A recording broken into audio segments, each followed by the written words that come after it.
Hello everyone, this is Sakunde sir and I welcome you to this lecture series. ह्या lecture सिरीजमध्ये आपण जे काही 8, 9, 10 फाउंडेशन बॅचेस आहेत त्यांचे लेक्चर्स आपण इथं one by one carry forward करणार आहोत. फाईन. सो आपण ह्या लेक्चरमध्ये क्लास 8चा जो काही टॉपिक आहे that is reproduction in animal हे बघणार आहोत आणि त्याच्यानंतर क्लास 9चे लेक्चर्स हे मी वन बाय वन अपलोड करणार आहे. So we will start with our new chapter that is reproduction in animals. So reproduction म्हणजे काय हे आपल्या सर्वांना माहिती आहे. बघा, रिप्रोडक्शन म्हणजे काय, स्वतः सारखा एखादा नवीन सजीव तयार करणे यालाच आपण काय म्हणत असतो बेटा, रिप्रोडक्शन. तुम्ही इथं बघू शकता, इथं डॉग आहे. फाईन. ह्या डॉग्सनी याच्यासारखेच नवीन लिव्हिंग ऑर्गॅनिझम्सला जन्म दिला. ह्याच प्रक्रियेला आपण काय म्हणत असतो बेटा, तर it is called as reproduction. इथं तुम्ही बघू शकता कॅट आहे. फाईन. कॅटनी स्वतः सारख्याच नवीन सजीवाला तयार केलं. ह्या प्रक्रियेला काय म्हणणार बेटा, this is called as reproduction. तुम्ही इथं काऊचं उदाहरण बघू शकता. फाईन. किंवा जर ह्युमनचं जर उदाहरण घेतलं तुम्ही इथं, तर ह्युमन्सचं तुम्ही बघू शकता, जे काही ह्युमन्स असतात, जे काही पॅरेंट्स असतात, यांनी स्वतः सारख्याच एका नवीन बेबीला तयार केलंय, नवीन बेबीला जन्म दिलाय. आणि ही जी काही प्रोसेस आहे this is nothing but what, it is called as reproduction. काय म्हणतो बेटा याला आपण, रिप्रोडक्शन. सो आपण सुरुवातीला थोडंसं डेफिनेशन बघूया. Fine. So what you mean by reproduction. So reproduction is the biological process, म्हणजे सगळ्या सजीवामध्ये होणारी ही गोष्ट आहे, म्हणून आपण याला काय म्हणलं बेटा, biological process. What it is called as biological process in which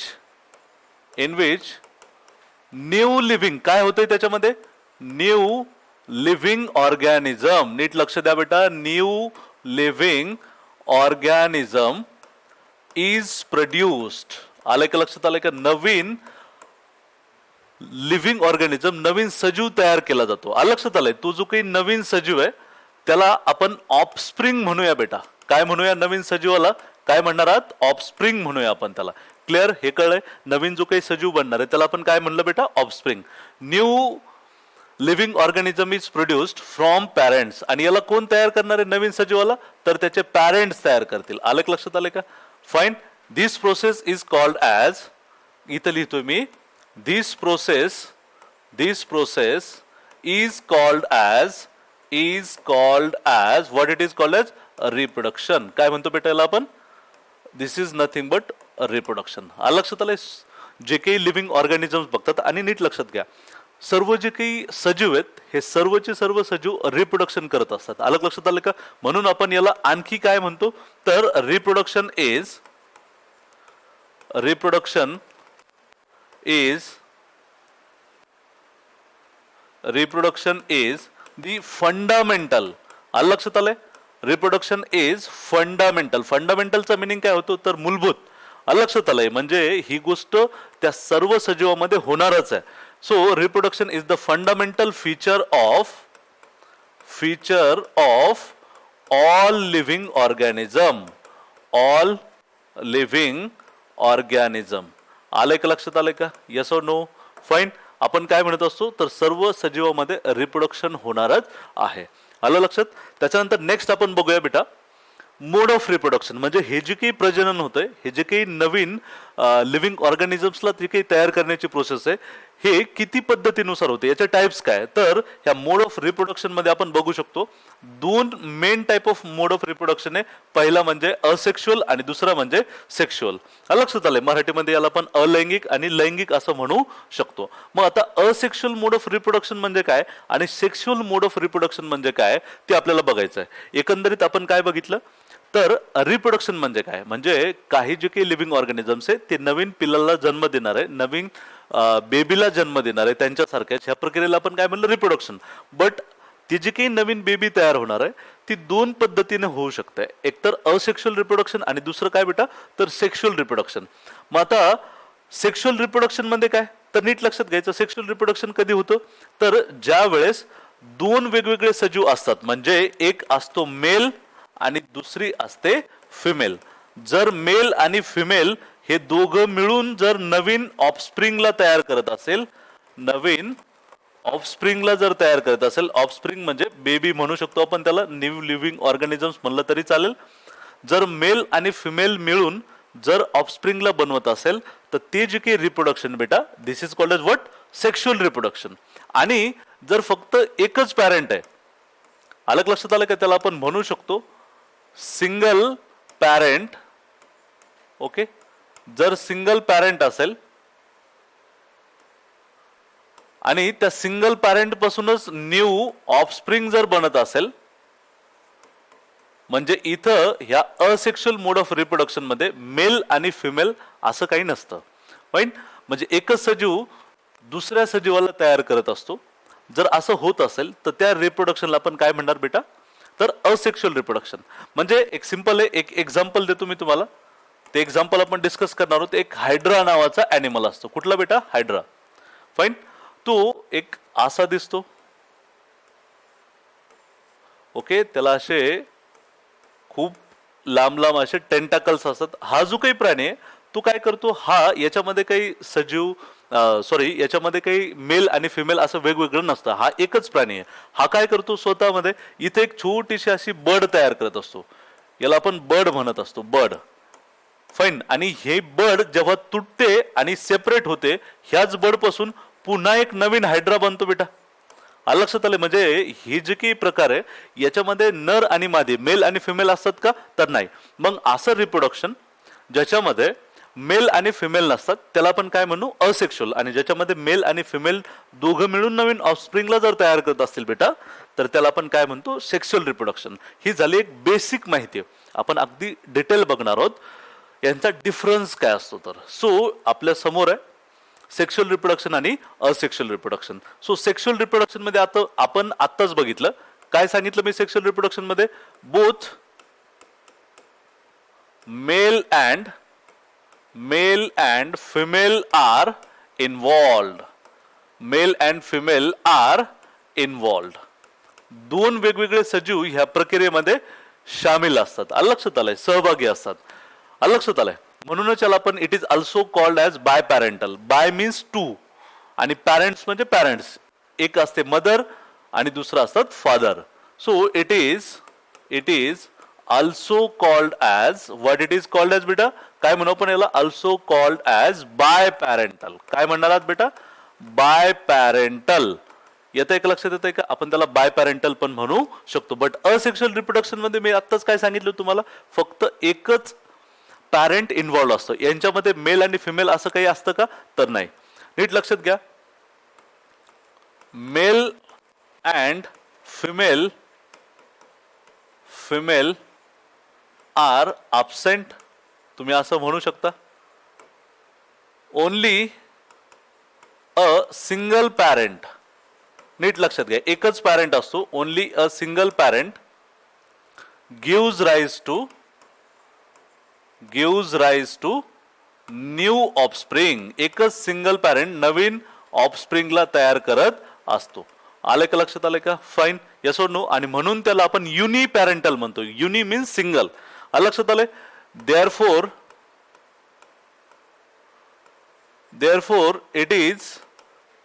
it is also called as what it is called as uniparental. हवं तर मी त्याला एक सेपरेट वेगळ्या कलरने डिनोट करतो बेटा. It is also called as, what it is called as uniparental. लक्षात आलंय, uniparental. Uni means what, single. लक्षात आलंय, सिंगल पॅरेंट्स असतो म्हणून आपण याला काय म्हणलं बेटा, युनिपॅरेंटल. येते एक लक्षात, हे दोन बेसिक डिफरन्स तुम्हाला कळले पाहिजे. आता आणखी एक महत्वाचा पॉईंट मी सांगणार आहे, तो तुम्हाला लक्षात घ्यायचा बेटा. फाईन,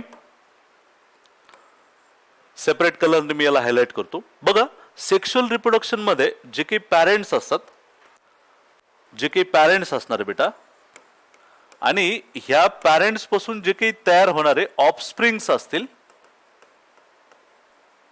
ऑफस्प्रिंग म्हणजे न्यू बेबी, त्याला तुम्ही बेबी म्हणू शकता. फाईन, हे थोडेसे वेगळे असतात, डिफरंट असतात. तुम्ही ह्युमन्स मध्येच बघा किंवा आपलं स्वतःचं उदाहरण घ्या. आपण जे काही आहोत, आपल्या स्वतःला तुम्ही ऑफस्प्रिंग म्हणू शकता. तुमचे जे काही आई वडील आहे ते तुमचे पॅरेंट जनरेशन आहे. क्लिअर बेटा? मग तुम्ही तुमच्या आई वडिलासारखं एक्झॅक्ट सिमिलर दिसता का? तर नाही. म्हणजे सेक्शुअल रिप्रोडक्शन मध्ये काय होतं, तर जे काही पॅरेंट्स पासून ऑफस्प्रिंग बनतात हे थोडेसे वेगळे बनलेले असतात. अलग लक्षात आलं का? म्हणजे ते एक्झॅक्ट पॅरेंट सारखे असतात का? तर नाही. म्हणजे काय? ऑफस्प्रिंग्स आर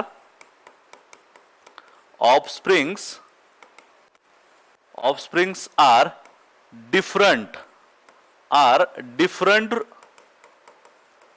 डिफरंट म्हणजे वेगळे, डिफरंट फ्रॉम पॅरेंट्स. आलं का? लक्षात आलं का? म्हणजे जे काही नवीन तयार होणारे सजीव आहे हे पॅरेंट्स पेक्षा थोडेसे वेगळे असतात. बट इथं असं होत नाही. अलग लक्षात आलं का? Offspring and parents are same. Offspring म्हणजे जे काही न्यू बेबी आहे बेटा, new baby, offspring and parents are similar. हे काही वेगवेगळे असतात का बेटा? तर नाही. आलं लक्षात आलंय? परीक्षेमध्ये क्वेश्चन विचारू शकतात की कुठल्या रिप्रोडक्शन मध्ये ऑफस्प्रिंग हे पॅरेंट्स पेक्षा वेगळे असतात, तर तुमचं उत्तर असलं पाहिजे सेक्शुअल रिप्रोडक्शन मध्ये. अलग लक्षात आलंय का? हे खूप महत्वाचं. जेव्हा तुम्ही हायर स्टँडर्ड मध्ये जाणार आहात 11-12ला, त्यावेळेस तुम्ही बघणार आहात की हा जो काही बदल होत असतो तो कशामुळे होतो. अलग लक्षात आलंय? आणि नीट लक्षात घ्या, हा बदल इव्होल्युशन होण्यासाठी अतिशय गरजेचा असतो. त्या टॉपिक कडे आपण हायर स्टँडर्ड मध्ये बघणार आहोत. बट तुम्हाला एक लक्षात घ्यायचंय की पॅरेंट्स पासून ऑफस्प्रिंग वेगळे बनतात. कुठल्या रिप्रोडक्शन मध्ये बेटा? सेक्शुअल रिप्रोडक्शन मध्ये. आले लक्षात आले का? आणि ऑफस्प्रिंग आणि पॅरेंट्स एक्झॅक्टली जवळपास सिमिलर असतात. कुठल्या रिप्रोडक्शन मध्ये? तर असेक्शुअल रिप्रोडक्शन मध्ये ते असतात. आले लक्षात आले का? Yes or no? हा एक बेसिक डिफरन्स तुम्हाला लक्षात घ्यायचा. आणखी जर बघायचं जर झालं तर आपण सांगू शकतो की याच्यामध्ये हे जे काही सेक्शुअल रिप्रोडक्शन आहे, ह्या सेक्शुअल रिप्रोडक्शन मध्ये गॅमेट्स बनतात. काय बनतात? गॅमेट्स. इट इन्व्हॉल्व, आता तुम्हाला प्रश्न पडला असेल की ही गॅमेट्स म्हणजे काय, हेही सांगतो मी तुम्हाला, don't worry. It involve the formation of gametes. म्हणजे ह्या प्रक्रियेमध्ये गॅमेट्स बनत असतात. काय बनत असतात बेटा? गॅमेट्स. गॅमेट्स बद्दल एकच गोष्ट लक्षात घ्यायची की गॅमेट्स काय असतात बेटा? गॅमेट्स आर, बघा मी काय सांगतोय, गॅमेट्स काय, तर गॅमेट्स ह्या एक विशिष्ट प्रकारच्या सेल्स आहेत ज्या की मेल आणि फिमेल दोन्ही आपापल्या शरीरामध्ये बनवत असतात आणि ह्या सेल रिप्रोडक्शन मध्ये मदत करत असतात. लक्षात आलंय? बघा, gametes are the cell involved in कशामध्ये त्या मदत करत असतात? Involved in sexual reproduction. म्हणजे सेक्शुअल रिप्रोडक्शन मध्ये ज्या पेशी, ज्या सेल काम करणारे बेटा, त्या सेलला आपण काय म्हणत असतो? गॅमेट्स. आणि ते गॅमेट्स कुठं बनत असतात? तर सेक्शुअल रिप्रोडक्शन मध्ये. येते का? लक्षात येते का? एक्झाम्पल जर द्यायचं जर झालं तर बघा, मेल गॅमेट जो असतो, मेल गॅमेट दुसरा तिसरा काही नसून, नीट लक्षात घ्या, हा असतो स्पर्म. म्हणजे कुठली सेल बनवत असतात? मेल. आपण ह्युमनचं उदाहरण जर घेतलं तर पुरुष काय बनत असतात बेटा? स्पर्म नावाची पेशी बनत असतात. नेक्स्ट लेक्चर मध्ये मी अगदी डिटेल तुम्हाला सांगणार आहे. आणि ज्या काही फिमेल्स असतात बेटा, लक्षात आलंय, ज्या काही फिमेल असणार आहे, ह्या फिमेल स्वतःच्या शरीरामध्ये एक स्पेशल सेल, एक स्पेशल गॅमेट बनवत असतात. ते गॅमेट दुसरा तिसरा काही नसून त्याला आपण एग सेल असं म्हणत असतो. काय म्हणत असतो बेटा? त्याला आपण एग सेल. असे गॅमेट्स इथं बनतात. कुठल्या रिप्रोडक्शन मध्ये? सेक्शुअल रिप्रोडक्शन मध्ये. बट नीट लक्षात घ्या, गॅमेट्स असेक्शुअल रिप्रोडक्शन मध्ये बनत नाही. So gamete are not formed.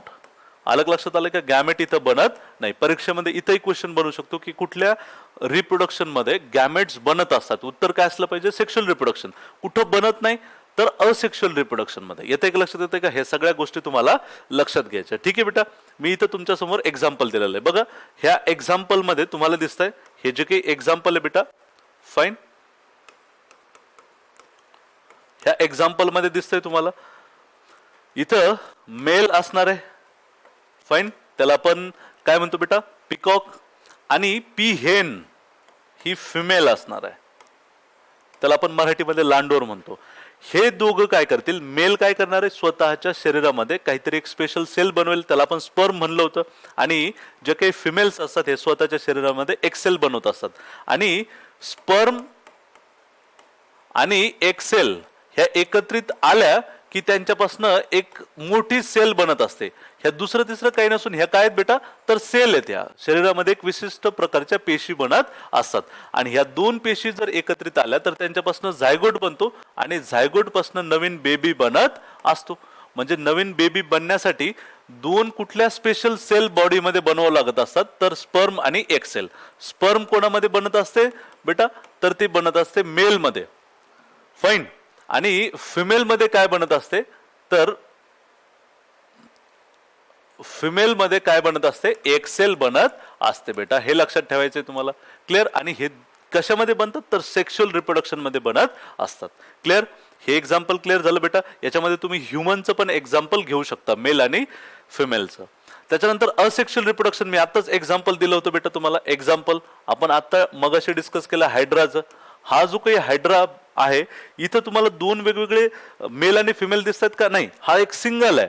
आणि हा काय करतोय, इथं छोटीशी काय करतोय बेटा, तर एक बर्ड बनवतोय आणि ह्याच बर्ड पासून एक नवीन हायड्रा इथं बनलेला दिसतोय तुम्हाला. आलं लक्षात आलं का, येस और नो. ही जी काही प्रोसेस आहे ही अशी होणार आहे.